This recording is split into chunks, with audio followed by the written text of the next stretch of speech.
Tensi ekonomi biru kita ini luar biasa sekali. Ada Napoleon, Jackpot, bawal macan ya Pak ya. Bawal bintang, bawal macan ya Pak ya. Bawal bintang, bawal macan ya Pak ya. Bawal bintang, ini kerapu macan, ini saya kira luar biasa sekali dan harus ditingkatkan.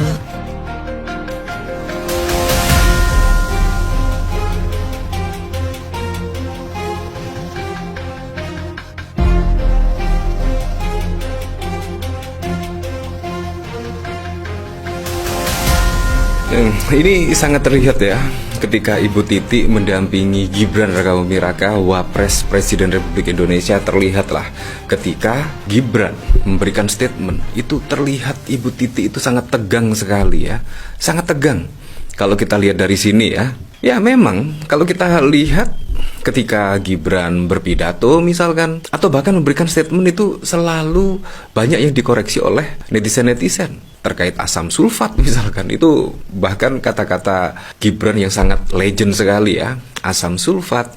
Ini bahkan juga penampakan bawal macan. Ya menurut saya sangat wajar sekali lah kalau yang berada di samping Gibran itu pasti akan sangat cemas sekali ketika Gibran akan berbicara atau memberikan statement. Nah ini bahkan dikomentari oleh anak Ogi, nama-nama suku nggak tahu, nama-nama ikan juga nggak tahu.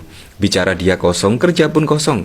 Sialnya bangsa ini dapat wapres seperti ini. Memang terkait apa yang digugat pada saat lalu, konon katanya ijazah SMA dan lain sebagainya. Ya memang itu sangat masuk akal sekali. Ketika Gibran pada saat lalu di acara Rossi misalkan, itu ditanya terkait nama suku. Dan bahkan Gibran itu hanya menyebut 3 kalau tidak salah ya. Padahal di Indonesia itu sangat banyak sekali, sangat banyak sekali suku, bahasa, budaya dan lain sebagainya, sangat banyak sekali. Tapi Gibran hanya berhasil menyebutkan beberapa suku saja, suku di Indonesia.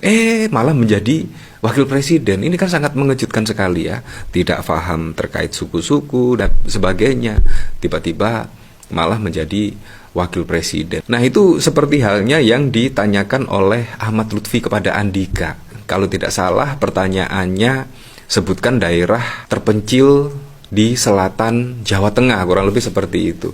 Dan otomatis lah Pak Andika Perkasa pada saat lalu juga tidak mengetahui ya kira-kira apa yang dimaksud oleh Ahmad Lutfi. Apalagi Gibran misalkan, suku saja tidak tahu ya berapa suku di Indonesia, bahkan hanya berhasil menyebutkan beberapa suku saja. Padahal juga banyak berbagai macam suku, bahasa dan macam-macam lah. Seperti ini videonya. Tensi ekonomi biru kita ini luar biasa sekali. Ada Napoleon, Jackpot, bawal macan ya Pak ya. Bawal bintang, bawal macan ya Pak ya. Bawal bintang, bawal macan ya Pak ya. Bawal bintang, ini kerapu macan, ini saya kira luar biasa sekali dan harus ditingkatkan. Menteri masih terlihatlah di sini Ibu Titi bahkan sedih ya. Ya seperti itulah, kita kembalikan lagi ke masyarakat. Tapi memang kenyataannya seperti ini ya. Ya akhirnya banyak yang meragukan terkait keaslian ijazah dan lain sebagainya. Ini juga menurut saya cukup masuk akal sekali. Nah dari sini dikomentari oleh Ngadino, generate gambar ikan bawal macan. Oh seperti ini. Untuk jadi wapres tidak ada persyaratan harus menguasai nama-nama suku dan nama-nama ikan. Ya masuk akal, masuk akal. Bukan salah Iriana yang mengandung, tapi salah Jokowi yang bergoyang. Tapi lahirlah manusia seperti ini. Boy bocil ya seperti itulah. Tapi kan saat ini menjadi wakil presiden ya, sukses menjadi wakil presiden. Nah, sangat berbeda sekali dengan Menteri Purbaya ini. Pada saat pertama yang lalu itu diragukan terkait menjabat sebagai Kemenq, bahkan ngomongnya wah sok koboi dan lain sebagainya. Tapi kalau kita lihat statement-statementnya cukup masuk akal sekali. Lebih saat ini Menku Purbaya bahkan minta Kepala BGN jelaskan lambatnya penyerapan anggaran MBG. Nah ini juga lambat, seharusnya juga ada pertanggungjawaban lah. Dan ya semoga saja lah Kemenq yang baru ini memang benar-benar bekerja untuk masyarakat ya. Bahkan pada saat lalu juga sudah menggelontorkan dana yang mengendap ke 5 bank BUMN. Jumlahnya juga tidak tanggung-tanggung ya, 200 triliun bayangkan. Dan itu pasti juga akan membuat pusing ya setidaknya ya, 200 triliun itu mau disalurkan kemana kira-kira ya.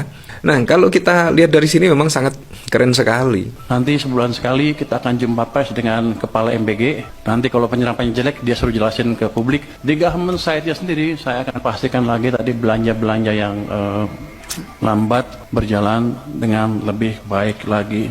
Ada yang dikomplain katanya apa? MBG tadi ya. Penyerapan pajaknya rendah. Saya tanya sama teman-teman keuangan, gimana monitornya? Ya dia bilang bagus-bagus saja, tapi ternyata enggak, jelek. Loh, terus kita apain? Ya nggak tahu. Saya bilang begini, ya udah, nanti sebulan sekali kita akan jumpa pers dengan kepala MBG. Nanti kalau penyerapannya jelek, dia suruh jelasin ke publik, saya di sebelahnya.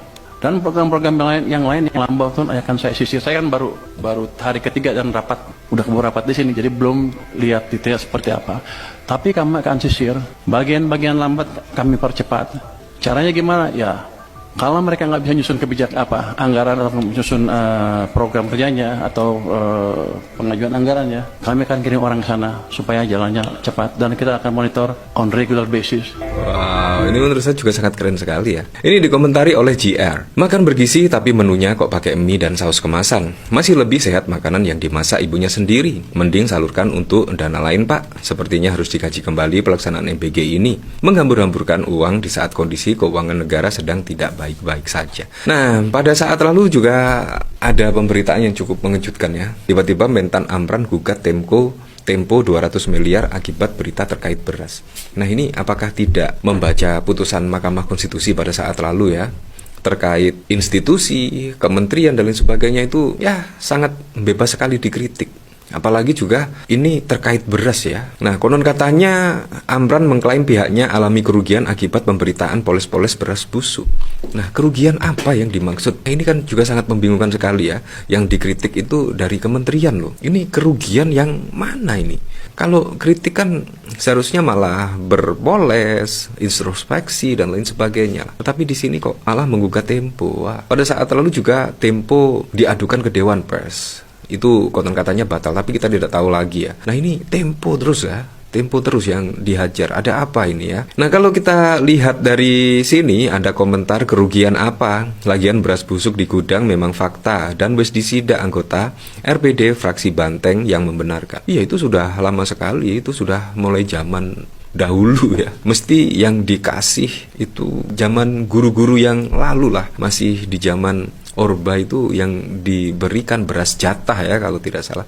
Beras jatah itu beras-beras yang sudah tidak layak lah kalau menurut saya. Itu zaman dahulu, tapi kalau sekarang ya dari Tempo juga sudah memberitakan. Pastinya Tempo juga mempunyai data-data yang valid lah. Tidak mungkin lah Tempo langsung memberitakan tanpa adanya sumber yang dipercaya ya. Ya begitulah kalau negara dijalankan oleh oligarki dan lembaganya berperan seolah korporasi. Mikinya cuma untung-untung, rakyat cuma dijadikan komoditi. Mentan suruh kalungin kulkas 2 pintu biar nggak kepanasan, diberitakan Tempo. Ya nggak jadi surplus beras berarti hahaha, langsung aja pertemukan di pengadilan siapa yang benar ya, seperti itulah ya. Jadi memang kita kembalikan lagi ke masyarakat ya, menilainya seperti apa. Tapi yang jelas kalau kita lihat dari Gibran itu ya tetap saja malah menurut saya kualitas Gibran semenjak menjadi wakil presiden itu waduh sangat di luar dugaan ya. Ya memang kapasitasnya kemungkinan masih menjadi wali kota Solo kemungkinan ya.